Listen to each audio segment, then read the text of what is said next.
Welcome back, world history students. We're going to pick up where we left off. So the last lesson, we were talking about an early Indo-European group that had migrated into Asia Minor and had become, eventually over time, the Hittite Empire. Some of the things I hope you remember about the Hittites were that they had domesticated and tamed horses, which you can see right in front of you.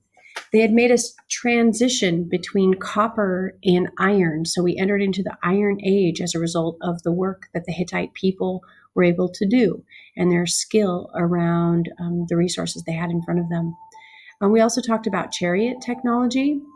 And then we'd also talked about how they had created a peace treaty between themselves and Egypt and had dominated the Southwest Asian region for about 450 years. They were the very first documented peace treaty in world history. So while the Indo-European group that we looked at yesterday started off in the Caucasus region and left the steppes and ended up down here in Asia Minor, at the same time, there were all these other migrating groups that were happening. And so today we're going to trace another one of these arrows, and we're going to leave the steppes again, and this Indo-European group is going to, over the course of hundreds of years, end up down here in the subcontinent of India. So we're going to spend a little bit of time in India exploring not only India, but the religious beliefs and the cultural beliefs of the people of India, because there are a lot of reasons that we should know more about India. I'd love for you to pause right here and ask yourself, like, what do you already know about India, and kind of pave your brain for what's about to come. I'm going to give you just a few reasons that India is really important to study.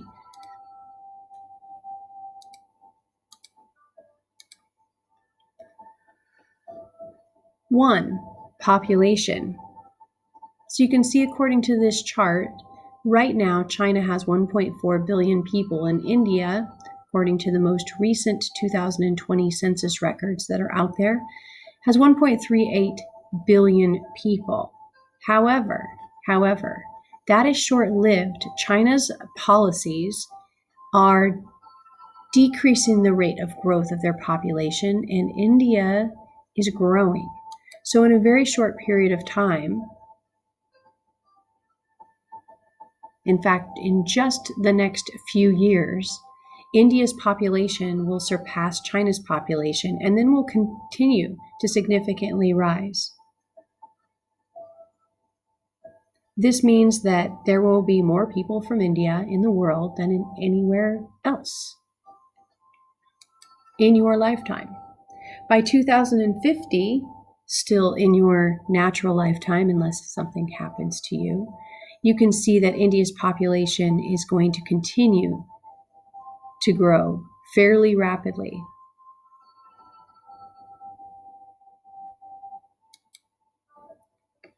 So one reason is simply that they will represent a growing proportion of the global population. And as we become a more global entity, as the world becomes more globally interconnected, we will be dealing with people from India more and more often. So understanding cultural and religious beliefs and language and a little bit about society in general in India is really important so that we can do business, we can communicate, and we can appreciate differences when we come across people. Another reason that India is important to study is that they are number 5 of the top 20 economic global powers in the world. India comes in ranked at the number 5 spot with the $2.94 trillion economy and growing fastest as compared to any other country in the world. 5th largest overall, but fastest growing economy. India's demographics are also shifting, and as a result, Amazon, I'm just going to use one American company, Amazon has invested $5 billion just recently in Amazon. 1 in 3 people in India right now use the internet use and that number is going to increase rapidly. So Amazon is trying to get into India on the ground floor. They have just put in a brand new building in the central part, in fact, right here in Hyderabad. They just built a brand new building. It is the largest building anywhere in the world that Amazon has constructed. It has 49 floors and 15,000 employees. And they're investing that kind of money because they know that India is a growing market for their products. Another thing to know about India, and one of the reasons that we're going to be exploring Hinduism right off the bat, is first of all, Hinduism is the oldest religion in the world, and we're going to look at all the world religions. But India's population is overwhelmingly Hindu. Along with the faith, if you are a Hindu, you are almost always a vegetarian. And we're going to look at the beliefs of the Hindu people, which are very varied. But you can see that this chart gives you a breakdown of the percentage of population in these different areas that are Hindu. You can see that India is very overwhelmingly Hindu. So understanding what that's all about is pretty important. Okay, let's get going then with the historical piece as to how the Indian subcontinent, kind of the culture gets created there and how the people come to be. So early Indo-Europeans, again, leaving the steppes, a fairly large group over the course of hundreds of years are going to migrate down into what is now the Indian subcontinent. In class, we're going to take turns reading this, but since this is a video recording, I'm going to do it. I want you to think about parallels. When we were thinking about the Hittites the other day and how that Indo-European group forms and creates culture in Asia Minor, I want you to think about how these similar things are happening in the Indian subcontinent. As the earliest Indus Valley cities were declining around 1500 BCE, a group of people known as the Vedic Aryans were crossing into India through passes in the Hindu Kush Mountains. Their migration into India took place over the course of hundreds of years. They traveled first into the Indus Valley, but unlike the earlier peoples along the Indus, the Aryans were not city dwellers. So keep in mind, remember, early Indo-European peoples, they're pastoral, they're nomadic, right? They were nomadic herdsmen who moved from place to place searching for grassland for their cattle. They were fierce fighters, that should sound familiar. Well equipped with bronze weapons, they easily defeated those who challenged them. So again, gifted in the art of hunting and warfare. Over time, the Vedic Aryans gave up their nomadic life and settled in the valley of the Ganges River in northern India. Although Aryan society vanished long ago, its traditions and beliefs have had a lasting impact on Indian culture and Indian way of life. Both the Indian social systems and Hinduism, one of the world's oldest religions, have their roots in ancient Aryan beliefs and practices. Okay, so away we go. We're only doing one screen today. Okay, so the Vedic Aryans are one of the groups of Indo-European peoples. So Vedic Aryans are an early Indo-European group. So the Aryans are an Indo-European people who entered the Indus River Valley about 1500 BCE. So this is a little bit later than the Hittites, but not much.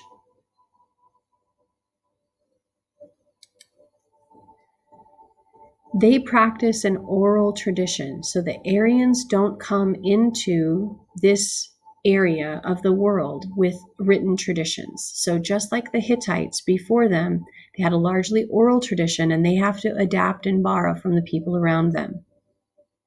They have sacred writings. Eventually, their sacred oral stories get written down. Eventually, the Aryans come to speak Sanskrit. But again, early on, it's an oral tradition.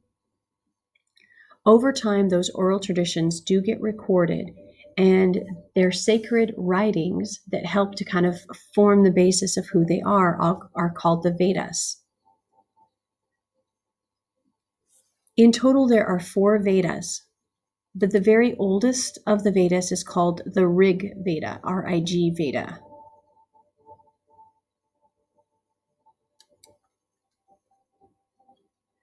Some things that help to inform the social and cultural beliefs in India that have holdovers from the Aryan people is that the fact that the Aryan people were highly nomadic and pastoral people. They herded sheep, goats, and cattle. And in fact, as the Aryans settled into India, one of the ways that they measured wealth, which is a holdover from their pastoral kind of background, is they measured their wealth in head of cattle. As time goes on, cattle became significantly more important, and social culture gets intertwined with religious culture. And as a result, when you go through many countries in Southeast Asia, cattle kind of have a free reign in the city. They'll walk right through the streets. They have kind of free reign. And they were a social status symbol prior and now have a kind of a complicated role that they play, especially in Indian society, but in many Southeast Asian countries' society. So there are 4 Vedas. This is meant to kind of visually give you a sense of there are 4 Vedas, ancient Aryan texts. The oldest is the Rig Veda, and just to give you a sense of what the Vedas are made up of, I'm going to give you just one example. And I'm also choosing this example for a reason because I think in a lot of ways it mimics early creation stories that you might recognize from somewhere else. Okay, so one more time, there are 4 Vedas. The oldest is the Rig Veda, and here's an example of the sorts of things that you would find in the Vedas. Now, before I read a little bit to you, one of the Vedas alone has about 1,028 chants, incantations, prayers, hymns. I mean, just one of these Vedas is 1,028 of these songs, poems, in chants. Like I said, just one of those volumes contains 1,028 of this. So here's one from the Rig Veda. This is part of the creation story that leads the Rig Veda off. And I'm just going to read 2 of these opening paragraphs to you. The non-existent was not. The existent was not at that time. The atmosphere was not, nor the heavens, which are beyond. What was concealed where? In whose protection was it water? An unfathomable abyss. There was neither death nor immortality then. There was not distinction of day nor night. That alone breathed windless by its own power. Other than that, there was not anything else. Darkness was hidden by darkness in the beginning. All this was an indistinguishable sea. That which becomes, that which was enveloped by the void, that alone was born through the power of heat. So this is part of the Rig Veda and their creation story.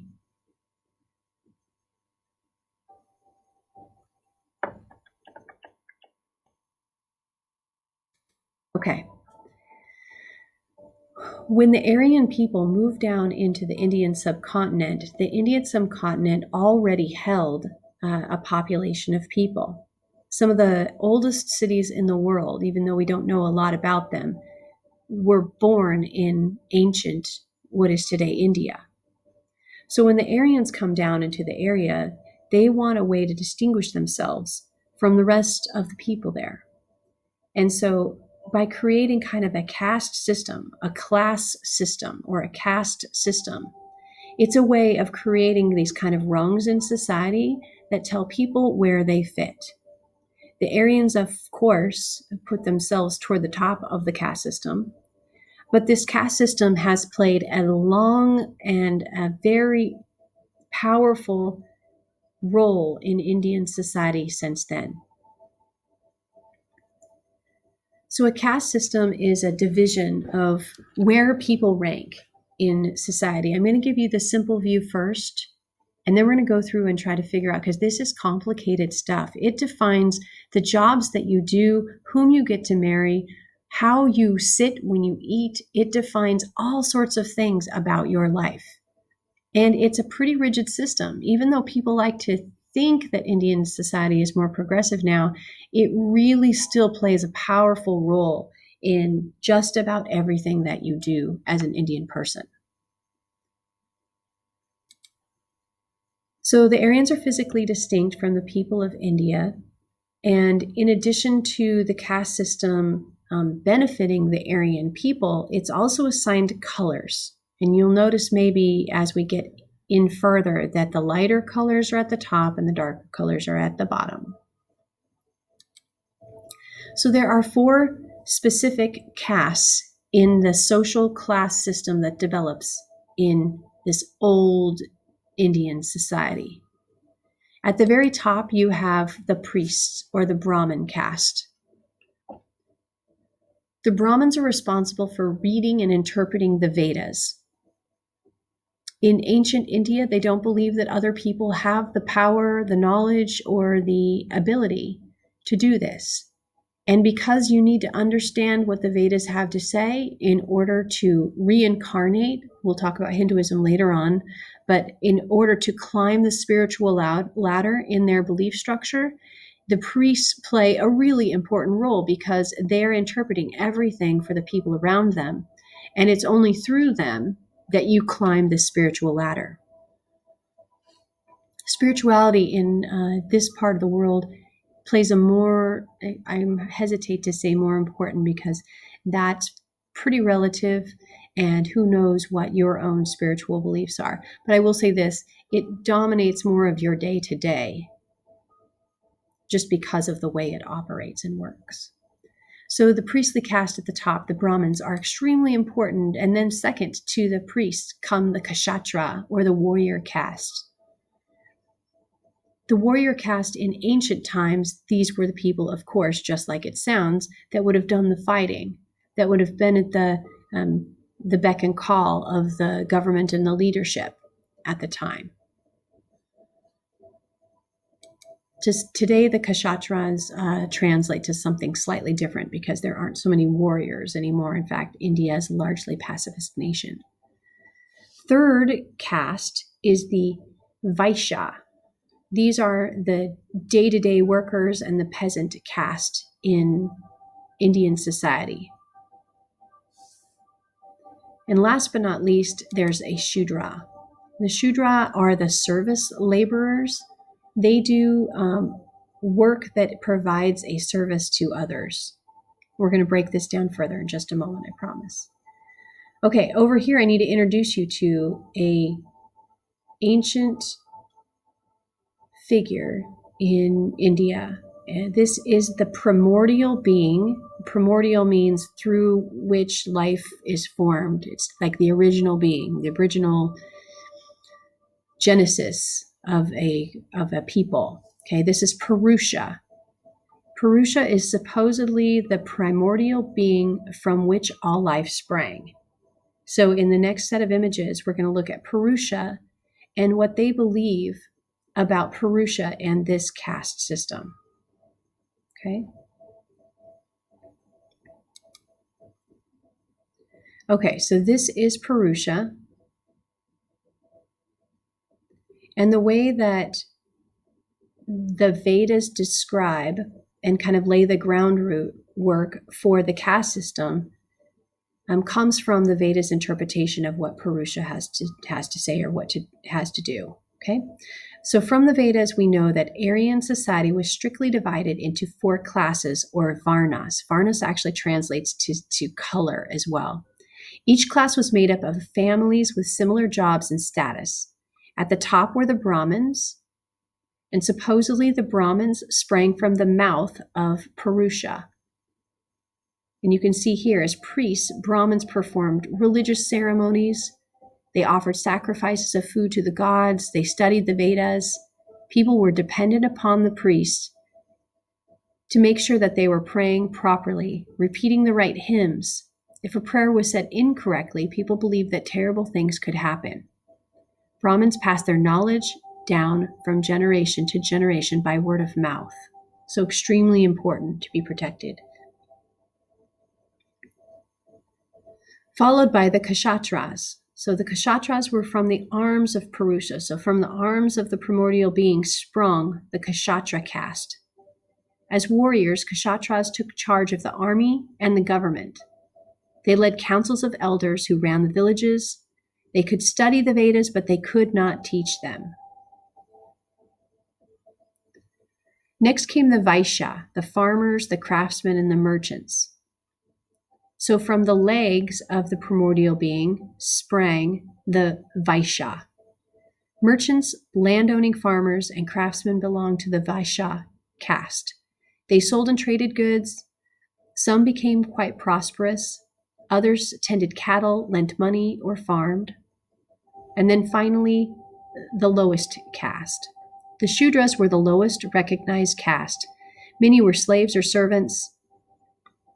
So they're down here. So from the feet of the Purusha, of the primordial being, sprang the Shudra caste. They're slaves, servants, tenant farmers, unskilled workers, and they belonged to the Shudra caste. They were the poorest, least educated of the four Varnas.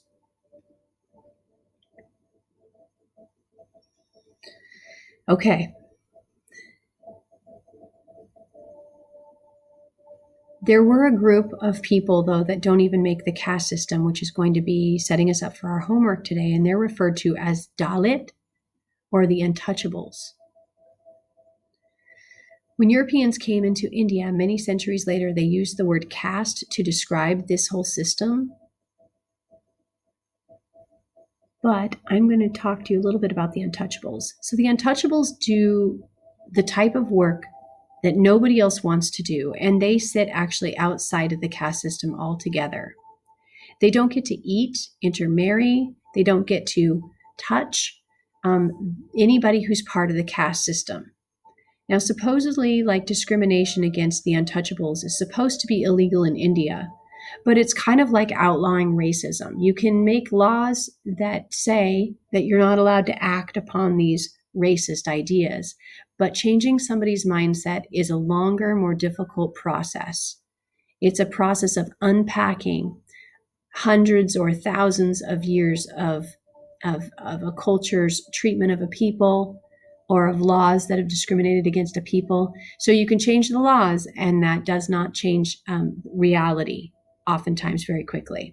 So down here, there's a little bit about the untouchables. Untouchables did work that others thought of as unclean. They skinned animals, they tanned hides, they were the leather workers, they were the butchers, they were the grave diggers and the collectors of garbage and waste products. They were not allowed to live near others. They had their huts on the outskirts of town. If a higher caste person touched an untouchable, or even had the shadow of one fall upon him, the person had to go through a cleansing religious ceremony in order to get rid of the pollution.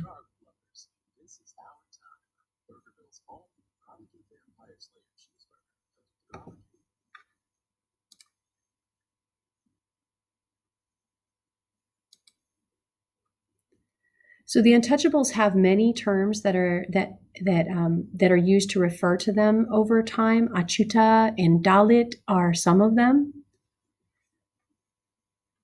In addition to all of this, there are subgroups within each of these castes that are called Jati, Jati.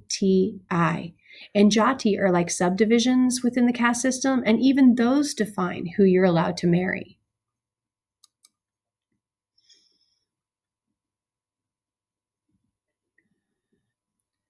Okay, a couple things I want you to notice here.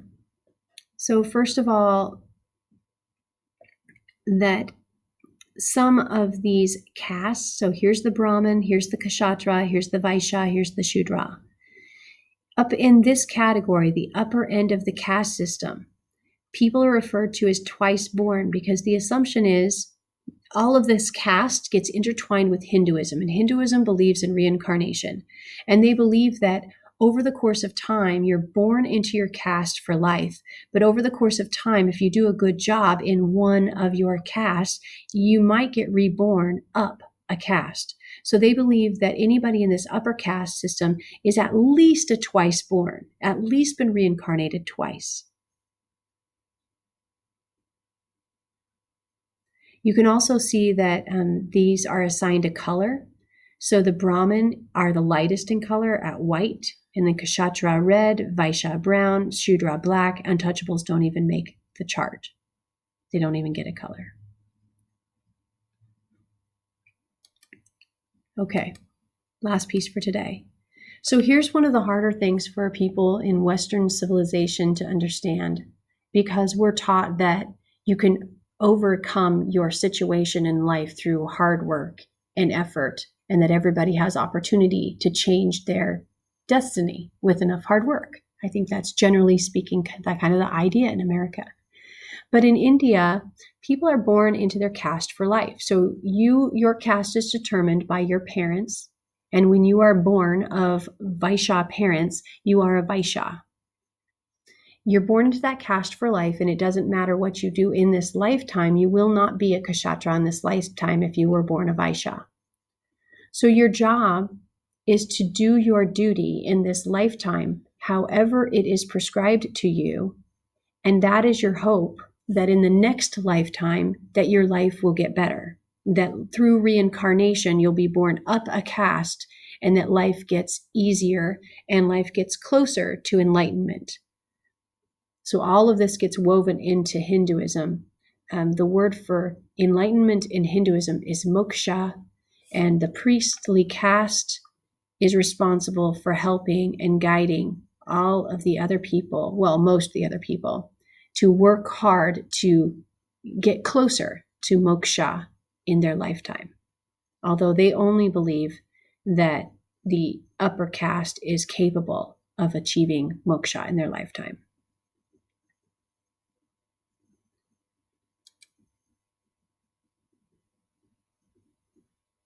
Okay, short overview.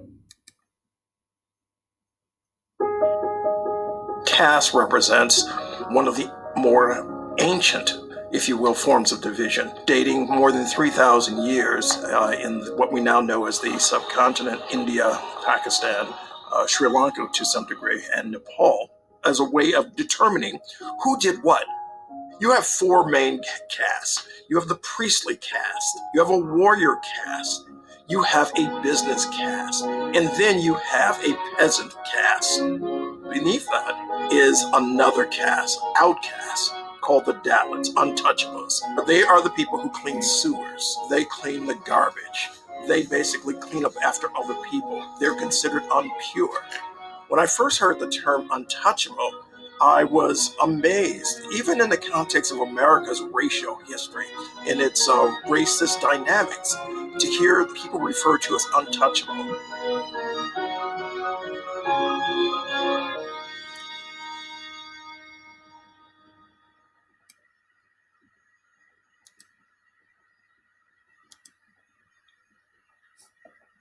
Okay, so our job at the end of today is to read an article about the untouchables and figure out what happens, because one of the most common questions I get is, so what happens if you just if you just decide not to do what you're supposed to do in your caste?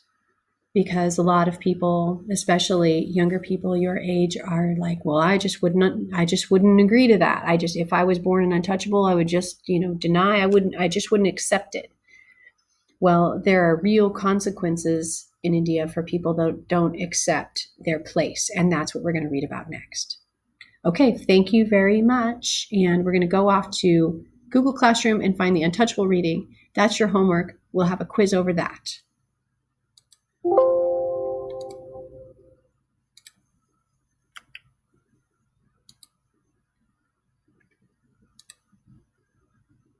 It should look like this, and I'll meet you in a moment.